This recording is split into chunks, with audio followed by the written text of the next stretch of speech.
Esto es una videolectura, la pueden dejar de fondo mientras realizan otras actividades. Esto es Horus, un relato original, episodio 2, un oscuro hombre de hojalata. El profesor Gideon era un genio, pero como todos los genios también era un hombre atormentado. De su vida personal no se sabía mucho. Su madre había sido correctora de una editorial popular en su tiempo, su padre había sido corrector de una industria de juguetes, ambos habían muerto hacía tiempo, era viudo, su esposa había muerto al dar a luz a un par de mellizos, de los cuales la niña había muerto en un infortunado accidente de autos aún siendo pequeña, de modo que el único familiar vivo del profesor en la actualidad era su otro hijo. Un chico llamado Neo que se la pasaba casi todo el tiempo encerrado en un instituto de arte, pues tenía fijación por los cómics de acción y aventura. Aunque su padre esperaba que si se iba a dedicar a eso, quizás podría optar por algo mejor y más delicado como la pintura. Era un hombre solitario tanto por hábito como porque la vida no le dejaba muchas opciones. La mecánica era su dicha, la mirada brillante y emocionada era algo reservado solo para sus creaciones. El resto debía conformarse con un gesto ceñudo o una sonrisa irónica, lo cual viniendo de él ya era bastante. Conforme se acercaba el momento de probar al segundo día, el gesto de Gideon era cada vez más austero. Aunque en principio se suponía que la máquina de Advanced Roboto y la de Industrial Engineering serían hechas en iguales condiciones y solo diferiría de ellas su inclinación psicológica, una vez analizaban las cosas la equidad era lo que menos existía. De hecho, los dos ya no podían haber sido construidos y creados de forma más distinta. Asim había sido diseñado por los ingenieros japoneses de Advanced Roboto. Gideon no había participado en el proceso más que en las contadas ocasiones en que su presencia se hacía indispensable para revisar detalles técnicos y para instalar el pesado alambique de discos informáticos que formaban el cerebro. Después de la prueba había trasladado a Asim a Industrial Engineering para un posterior primer contacto con el nuevo IA. La otra máquina inteligente, cuya identidad seguía siendo un misterio, había consumido en cuerpo y alma al profesor. No solo había participado en todo el proceso, sino que de hecho él había hecho todo. Los ingenieros de Industrial Engineering contaban a que quisiera oírlos que el profesor incluso había elegido, fundido y moldeado el metal para las partes, de modo que cada pieza de aquella estructura metálica era obra completamente suya. El diseño del cerebro era un secreto absoluto, del cual nadie sabía. Margaret se figuraba que sería como el de Asimov, pero cuando Gideon se negó a su petición de mostrarle al otro IA antes de tiempo, empezó a sospechar que algo aún más fuera de lo común estaba en juego. Y el gran día llegó. El cuarto de control de Industrial Engineering era igual al de Advanced Roboto, y ese día reunió un grupo similar. Del lado de la prueba no habían objetos esta vez, pero sí media docena de guardias armados que daban un aire tenso a la situación. Gideon estaba pálido por un par de noches sin sueños, afinando los últimos detalles. Fumaba un cigarrillo, el segundo en una hora, lo cual indicaba lo serio de la situación, porque a pesar de haber empezado a fumar desde joven, era quizás la única persona que se había impuesto sobre un vicio sin dejarlo. Jamás pasaba de uno a la semana. Tranquilízate, G, le dijo Margaret a su lado. Asimov fue un éxito, ¿por qué no lo sería esta? No es lo mismo, le interrumpió. Asimov era la inteligencia artística, por información condensada. Esta es la buena, inteligencia práctica, inteligencia humana. Si fallo aquí, todo lo otro será inútil. Pero G, aquí viene, dijo de pronto, poniéndose de pie y volviéndose al público. Señores, hoy volvemos la ficción en realidad. Permítame presentarles al general Fort Knox. Muchos se levantaron de la impresión cuando un par de guardias entraron trayendo al segundo IA en una base móvil, igual a la que habían usado para Asimov, pero la máquina en esta ocasión no podía ser más distinta. De entrada Knox era negro, todo él en acero oscuro y plateado, llevaba guantes y una espada al cinto, gorra de mariscal alemán, y sobre una cara una careta que parecía de cristal grueso y negro. Estaba decorado además con rombos verdes y un escudo del mismo color en el pecho. Era tan alto como Asimov, pero su pecho era más grueso, lo que en conjunto le hacía parecer más potente y gallardo, además de indicar quizás la necesidad de un mayor espacio para un cerebro más grande. Gideon esperó a que pasara la reacción, incluso contestó un par de preguntas cordiales sobre los materiales usados, y finalmente se volvió para ver él mismo su obra. Entonces reparó en la espada. ¿Qué es eso?, exclamó. Yo no le puse eso, ¿de dónde salió?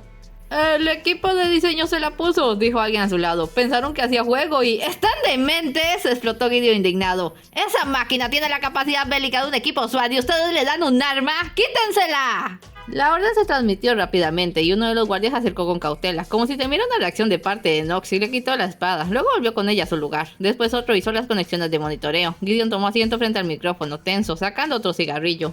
Estoy rodeado de incompetentes, murmuró. Acabemos con esto. Tomó el micrófono. Prueba de control IA, segunda parte. Unidad Fort Knox. El programa está cargado y activo. Activando. Y que Dios se apiade de nosotros. Alguien al fondo se rió, quizá pensando que era un chiste, pero como nadie más lo hizo, se cayó en el acto. Margaret adelantó un poco su silla y levantó su libreta para tomar notas, lista para lo que fuera. Gino apartaba la mirada del rostro de su creación. Tras los primeros ruidos de la maquinaria encendiéndose, los ojos de Knox destellaron con un fulgor blanco. Cuando Asim había despertado, su primera reacción fue bajarse de la base. Nox se quedó quieto y por un momento lo único que lo vieron mover fueron los ojos, recorriendo el lugar con una mirada atónica, quizás algo asustada. Cuando dio con el guardia que tenía su espada hizo otro movimiento, palpó con la mano el lugar donde había estado esta, y Margaret lo notó como algo extraño, pues si Jin no se la había puesto y no formaba parte del diseño, ¿cómo sabía Nox que allí debe haber una espada? Cerciorándose de que el arma que veía y la que había tenido eran la misma, finalmente decidió dejar la base. Su cuerpo más ancho le hacía ver más pesado, pero al bajar y dar los primeros pasos demostró tener soltura y movimientos controlados, a pesar de verse tenso por la situación. Miró la ventana espejo y como Asimo se reconoció, pero no reconoció los trubos a su cabeza. A diferencia de Asimo, él no lo tanteó, sino que lo sujetó con un movimiento convulso y repentino. Entonces Gideon decidió que era hora de hacerlo hablar. «Nox», dijo a través del micrófono. «General Nox», saltó la máquina a la voz invisible. «Yo voy a decirte Nox», dijo Gideon con una de sus sonrisillas irónicas. «¿Sabes quién soy?» «Profesor Gideon, mi creador», fue la respuesta automática y luego, «¿qué se supone que hago aquí?» «Es inquisitivo», explicó Gideon, apagando un momento el micrófono, «que está hecho para ser ingenioso y salir de cualquier situación aleatoria, buscará tomar el control, pero yo no lo dejaré». Encendió el micrófono. «Estamos haciendo una pequeña prueba, estarás bien siempre que cooperes». ¿Eso es una amenaza? No me agrada ser usado cual roedor de laboratorio. Quiero que me regresen mi espada. ¿Para qué la quieres? Protección. Todos aquí me amenazan sin razón. Se acercó hasta rozar el espejo. Temen a mi persona, pero ustedes son los agresores. Quiero mi arma. Gideon se puso de pie y presionando un botón permitió que Nox los viera a través del cristal. Varios atrás retrocedieron alarmados. Gideon clavó sus ojos negros en los blancos de Nox con gesto severo. «¡Para atrás!», ordenó. Para asombro general, Nox obedeció, retrocedió despacio hasta el centro del cuarto y allí se quedó mirando a Gideon hasta que el cristal volvió a ser opaco. Parecía apocado. «Voy a entrar», dijo entonces Gideon. «Gideon», exclamó Margaret, pero el profesor ya había salido azotando la puerta y un momento después apareció en el cuarto de control. Apenas Nox lo vio entrar, retrocedió de nuevo, pero solo para adoptar una postura más firme. Gideon fue hacia él y lo encaró. Relativamente hablando, la máquina resultaba ser una cabeza y tanto más alta que él, de modo que el profesor debía levantar la cabeza y Nox debía bajarla para mirarse. El resultado en proporción era desconcertante. Nox era alto y potente, todo en él indicaba aerodinámica y presencia pura. Gideon era bajo por naturaleza, pero lo compensaba siendo grueso, sin llegar a ser gordo. Su figura inspiraba fuerza y dureza. Cuando empezó a hablar lo hizo con una voz suave pero de palpable amenaza. «Ahora escúchame bien, apelativo de computadora. Me ha costado mucho traerte hasta aquí y no vas a estropearlo todo por un capricho. Tendrás tu arma cuando nos aseguremos de que no le cortarás la cabeza con ella al primero que te provoque. Eres la máquina más avanzada que el mundo haya visto, verá. Pero juro por lo más sagrado que si haces algo estúpido voy a desarmarte. Y mira que yo sé cómo. ¿Te quedó claro, Nox?» ¿Es que acaso mi opinión no cuenta? ¿Tú qué? Mi opinión, lo que pienso respecto a esto. Tú tienes una opinión, sí. Tú tienes una opinión, sí. Una opinión personal, única y propia, producto de tus ideas, sentimientos y reflexiones del momento. ¿Sí? Y de golpe Gideon rompió en una sonora carcajada, cuyo mayor efecto fue asustar aún más a Nox, que se quedó muy quieto, ya sin saber qué podía esperar de aquel hombre. «Señores», dijo volviéndose hacia el cristal, «les presento un auténtico IA. Esto es inteligencia». A alguien se le ocurrió volver a aclarar el cristal. Como el micrófono estaba apagado, Nox no podía escuchar los aplausos y hurras, pero veía al montón de personas haciendo gestos de alegría. Entonces se fijó en una que no aplaudía, sino que miraba hacia él con el mismo desconcierto con que él la miraba a ella. Sus ojos se encontraron. Margaret le hizo un levísimo gesto de saludo. Nox solo inclinó un poco la cabeza sin dejar de mirarla. Margaret acomodó sus notas, esperó un par de minutos luego de que Gideon saliera y se preparó para su primera entrevista con Nox, que al igual que Asimo ahora sería su paciente. Todo había sucedido muy rápido, pensaba. Tras la prueba inicial, Gideon había motivado a la audiencia para probar el control aleatorio de Nox, haciéndole preguntas al azar, planteándole conversación. El resultado había sido positivo para todos, que habían quedado encantados con el general. En verdad tenía un gran carisma y había sabido dominar la situación sobre su propio desconcierto. Más tarde, al revisar el contenido de su cerebro, Margaret había logrado entender de dónde venía ese fuerte carácter. Aunque aún no veía el cerebro de Nox, sí sabía ya que parte de él, y solo una parte, eso era lo raro, estaba conformada de discos de información como el de Asimo. En su caso, habían elegido datos que por donde se mirasen tenían inclinación militar. Doctrinas de combate, biografías de grandes líderes, manejos de armas, un alto vocabulario retórico que incluía un sinnúmero de citas famosas, lenguaje morse, de banderas y señas, principios morales fijos y otras tantas cosas que solo indicaba estaba diseñado para ser un diligente, un líder de masas. Luego de la prueba lo habían llevado a una habitación cerrada por todos lados, salvo una puerta con 6 candados y una ventanita para entrevistas. Ji había tenido una charla privada con él y ahora le tocaba el turno a Margaret. Se ajustó las gafas y con una última aspiración profunda entró. Nox ya la esperaba del otro lado de la ventanita. Le hizo un ligero gesto de saludo como el que ella le hiciera en el cuarto de control. Margaret le sonrió. Buenas tardes, Knox. General Knox, si no le importa, dijo la máquina. De acuerdo, concedió Margaret. Vaya día, ¿verdad? Acabo de ver salir al profesor. Sí, estuvo charlando conmigo. Bastante distinto a como me trató antes. Siempre ha sido tan imprevisible. Yo iba a decir loco, pero la alternativa es aceptable. Margaret se rió. Knox pareció complacido. Aún no me dice su nombre. Lo siento. Soy la doctora Margaret Swan. ¿Seré tu psicóloga? Tengo menos de 6 horas de vida y ya necesito terapia. Debo haber batido un récord. No, tranquilo, dijo Margaret encantada. Es solo rutina. También atiendo a Asimov. ¿Sabes de quién hablo? El profesor me habló de él. Dice que lo conoceré pronto.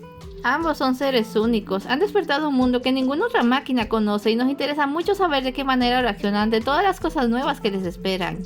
No imagino muchas novedades aquí encerrado. Me siento un prisionero. ¿No podrían al menos darme algo para hacer menos tediosa mi espera? No le diría que no a un pasatiempo.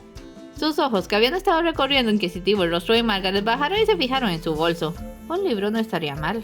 Margaret bajó la cabeza. Como siempre, en su bolso destacaban 2 libros demasiado grandes para meterlos enteros. Oh, claro, creo que puedo convencerlo de darte algunos libros. Este de aquí, y sacó su edición de Génesis Mecánica. Puede interesarte. El profesor Gideon lo escribió. Fue su primer libro, y habla de sus teorías sobre el IA. Me interesa. ¿Y el otro qué es?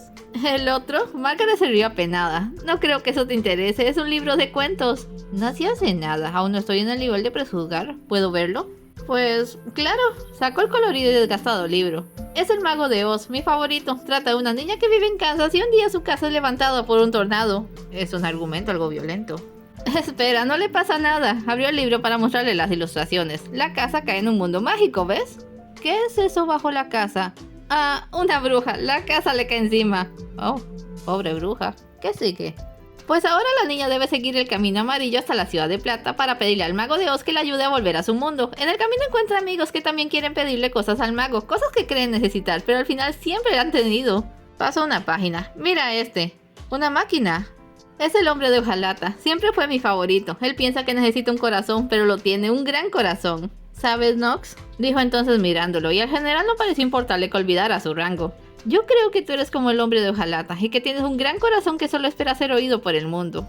Pero para eso debes ser bueno. Yo sé que lo eres, pero la gente lo intimida lo nuevo, lo desconocido. Hay que probarles que pueden confiar en ti. Estás destinado a la grandeza, Knox. ¿Qué me dices? ¿Le demostramos que puedes? Me encantaría leer ese libro. Y Margaret sonrió. Eso era un sí.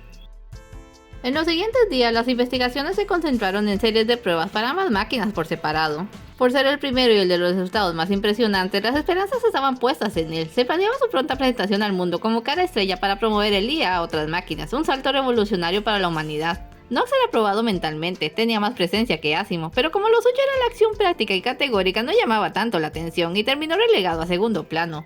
Sin embargo, no estuvo ocioso. Margaret consiguió rápidamente un permiso de parte de Gideon para pasarle libros, y Knox se reveló como un ávido lector. Devoró Génesis Mecánica y le dio varias leídas al Mago de Oz antes de tener que devolverlos, de modo que cuando Margaret le trajo más, decidió regalarle ediciones propias de ambos libros. El general se mostró muy conmovido por el primer regalo de su vida, en especial porque Margaret le había añadido al cuento una pequeña dedicatoria. Para mi triste hombre de hojalata. ¿Acaso parezco deprimido? No es la palabra que yo usaría, más bien melancólico. No se puede sonreír mucho entre 4 tristes paredes, dijo Knox. Casi todas sus pruebas eran en aquel cuarto de alta seguridad. A uno le regresaban la espada. Además, me parece que cuando me fabricaron olvidaron añadirme una boca.